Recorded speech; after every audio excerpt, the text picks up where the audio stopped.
Bem-vindos a mais uma aula do projeto Excel Além dos Números, em que nós estamos construindo um fluxo de caixa. Iniciamos na aula 9, trabalhamos um pouco com validação de dados, com a formatação como tabela, e hoje nós vamos continuar. Então, até esse momento, nós havíamos criado um pré-cadastro, lembram-se? Ou se não lembram, vamos olhar, as aulas estão disponíveis aqui no canal, a 9, a 10 e a 11, em que nós já fizemos coisas bem bacanas, lembram? Por exemplo, aqui a validação de dados, em que eu tenho, né, como buscar nessa lista aqui ao lado quais são os grupos de despesas e se nós criarmos qualquer despesa aqui a mais, né, qualquer grupo de despesa ou receita, né, outras despesas, ele aqui na validação de dados já passa a apresentar essas outras despesas, ok? Então, qualquer grupo de despesa que eu tenha necessidade de incluir, eu vou incluir aqui nessa lista e já vai aparecer na minha lista suspensa, sem que eu precise refazer a fórmula. Isso está na aula 11, é uma dica bem bacana em que a gente usa o deslocamento, a função deslocamento, junto com a função contar.val, ou conte valores, como tem em algumas versões. Hoje, então, já vamos passar então para a parte de lançamentos. Eu aqui deixei algumas linhas já preenchidas, tá? Deixei aqui o cabeçalho. Normalmente um fluxo de caixa vai ter data, o lançamento efetivo, qual a categoria da despesa ou receita que ele pertence e o tipo, se efetivamente é uma receita ou uma despesa. Posso ter observação, valor em débito para os meus gastos, né? E valor de crédito para as minhas entradas e o saldo. Então vamos lá. Eu coloquei aqui já algumas despesas, porque para ganhar algum tempo no nosso trabalho. Primeira coisa, nós vamos para formatação. Então, a data há de estar formatada, vamos lá, né? Vamos em números. Quando a gente abre essa setinha ali de baixo, ele abre a caixa de diálogo, eu vou escolher data. Vou pegar uma data que seja mais agradável. Vou colocar essa aqui, 4 de março, 14 de março, em que ele vai mostrar, por exemplo, se eu colocar aqui 1º de 1 de 2020, ele vai deixar 1º janeiro 20. É um formato de data bastante simpático. Outra formatação interessante é quando eu coloco já os números, vamos dizer que esse combustível foi 542, e aqui eu venho então números, número. Gosto muito desse porque a gente vai trabalhar com positivos e negativos, já que vai ter o saldo, né, entre despesas e receitas. Vou colocar essa formatação. Posso copiar essa mesma formatação, cliquei com o botão da direita, em copiar, vou marcar toda essa área de dados e vou dizer que eu quero colar especial, somente os formatos, ok? Agora, se eu vier aqui e colocar que esse conserto teve um custo de 870, a energia elétrica 1.250, a contabilidade pago 800, internet pago 130, de lanche nós gastamos 250 e a comunicação, aqui pode ser o telefone, né? A comunicação, 340. Agora, vamos lá, 1º de janeiro, isso aqui pode ter sido em 2 de janeiro, 2 de janeiro de 20, ainda esse aqui em 10 de janeiro de 20, em 3 de janeiro de 20, e assim vamos criando algumas datas para os nossos lançamentos. Aqui ele não está efetivamente na sequência, porque a forma com que eu estou pensando em gerar os relatórios, eu não necessito que eles estejam na sequência. Tá? Preferencialmente apenas os meses estejam agrupados. Mas aqui eu vou ter um modelo de fluxo de caixa que pode se adequar ou não às suas necessidades, né? Mas vai ser muito fácil de adaptá-lo. Então vamos pôr aqui 5 de 1 de 20. Agora, gente, qual é o nosso maior problema com o fluxo de caixa? Eu vou mostrar aqui o que eu já fiz para frente, em que eu tenho, por exemplo, despesas, e eu tenho um gráfico que me mostra, tá? Porque eu já fiz alguns pré-lançamentos aqui.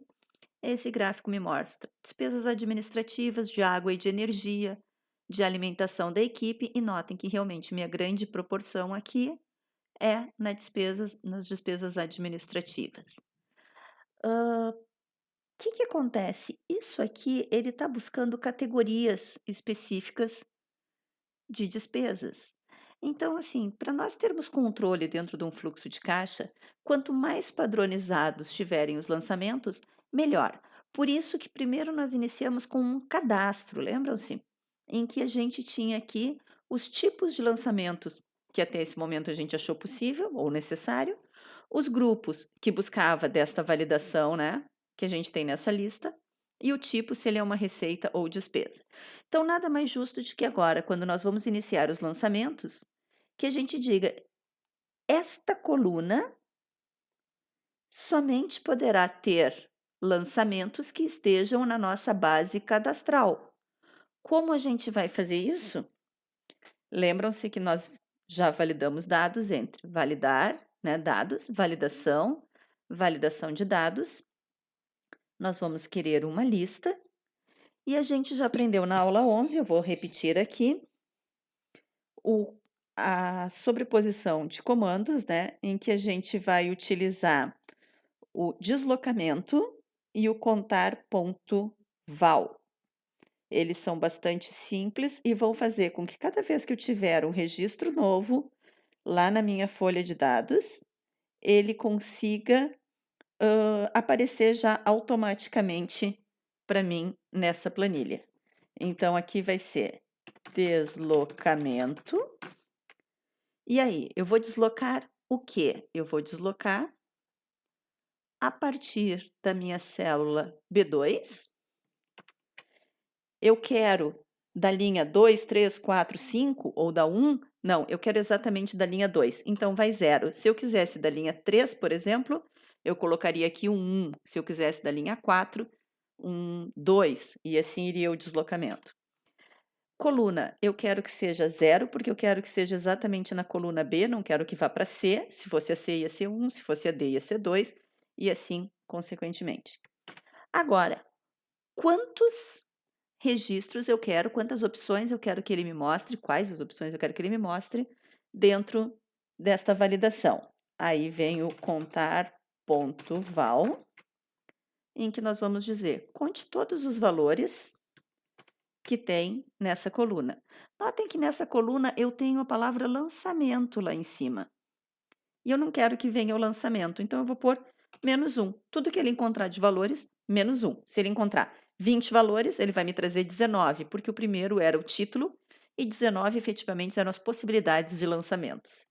E 1, porque eu não quero que ele me traga o que tem o conteúdo na coluna B, mais a C, mais a D. Eu quero apenas o da B. Então, eu quero de uma coluna só. Ok? E agora vamos ver a nossa validação. Vou aumentar aqui o tamanho dessa coluna. E a validação está trazendo exatamente o que eu tenho lá na planilha de cadastros, né? Na folha de dados de cadastro. Se eu, por acaso, disser que eu vou ter uma nova aqui, lembre-se, já é uma tabela, então vamos lá no final e vamos dar um tab. E se eu disser que eu quero, por exemplo, TV a cabo, o que TV a cabo é? Ela é uma comunicação e ela vai ser uma despesa. Aqui vai ser uma receita, eu não havia preenchido. Ok? Se eu venho agora, então, em lançamentos e vou procurar quais os lançamentos possíveis, TV a cabo já aparece sem eu ter feito nenhuma manutenção na minha forma de validar os dados. Então, realmente, é muito importante usarmos o deslocamento com o contar valores quando quero fazer esse tipo de validação. Podemos ver aqui a importância da validação, que se eu colocar que eu quero telefonia, Ele deixa. Por quê? Porque aqui eu não estou mais validando dados. Eu, quando marquei só até a linha 9. E aí que vem uma coisa importante. Também já discutimos isso, é praticamente uma aula de revisão essa aqui. Nós vamos trabalhar em cima da funcionalidade de tabela. Inserir tabela. Eu aqui vou trocar a cor da tabela, como eu disse para vocês em outra aula, eu prefiro sempre as cinzas, porque se alguém resolver imprimir isso dá menos gasto de tinta, então eu sempre procuro alguma coisa que vai ficar um pouquinho melhor. Então, esse aqui pode ser um bom modelo. Agora, o que acontece? Lembram que quando eu coloquei aqui embaixo, eu coloquei o dia 6 de janeiro de 2020.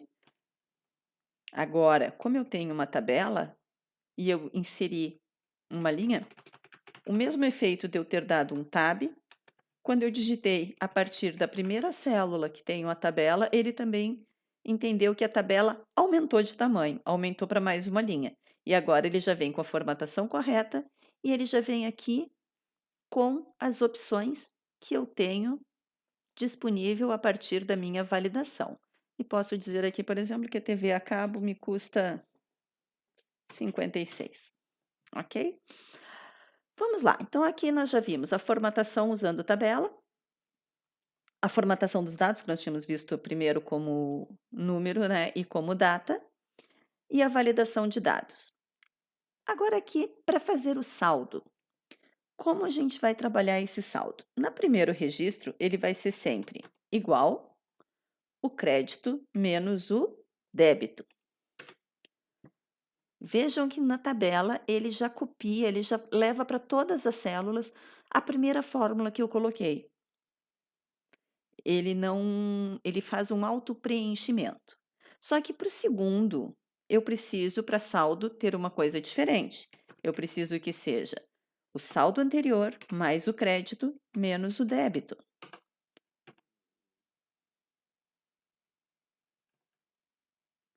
E ele aqui me dá um erro. Porque ele vai repetir sempre para a tabela as mesmas fórmulas. Como eu resolvo isso? Volto no menu Estrutura de tabela e digo para converter em intervalo. Aproveitei somente a formatação da tabela. Vou colocar esse aqui, que é o crédito menos o débito. O saldo anterior mais o crédito menos o débito. Vou copiar para todo mundo. Levei as funções. E agora vou novamente formatá-lo como tabela.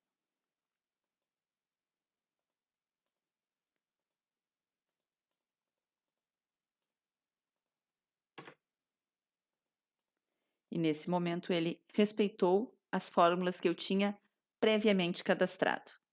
Vou trocar aqui de novo a minha formatação para a tabela cinza, que é a que eu gosto mais. Vou colocar aqui meu dia 5/1/20 de novo. Vamos escolher uma outra despesa. Na verdade, vamos escolher agora uma receita, né? Então, aqui na minha receita, eu vou dizer que eu fiz 5.300 e aí já tem um saldo positivo. Em qualquer momento em que eu altere, eu tenho novamente os meus valores atualizados.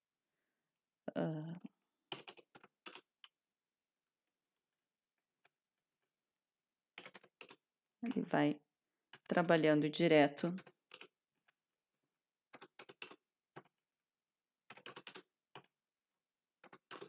e atualizando o nosso saldo. Então, essa foi a nossa dica. A próxima aula agora nós vamos ver como trazer para cá a categoria e o tipo que estão cadastrados previamente para esse tipo de lançamento. Ok? Não vou me estender muito porque a aula já está com 14 minutos, vamos dividi-la em 2. Se você gostou desse vídeo, por favor, dá um joinha nele, dá um legal, um like e fique atento para se inscrever no nosso canal. Assim, quando tiver uma nova dica, você vai ficar sabendo. E nós temos aulas à medida, conforme a sua necessidade, nós vamos fazer um curso como atende realmente o que você precisa. E a aula é sempre presencial via web, ou seja, nós vamos estar juntos discutindo as suas necessidades e criando as soluções que mais são adequadas para você. Até mais!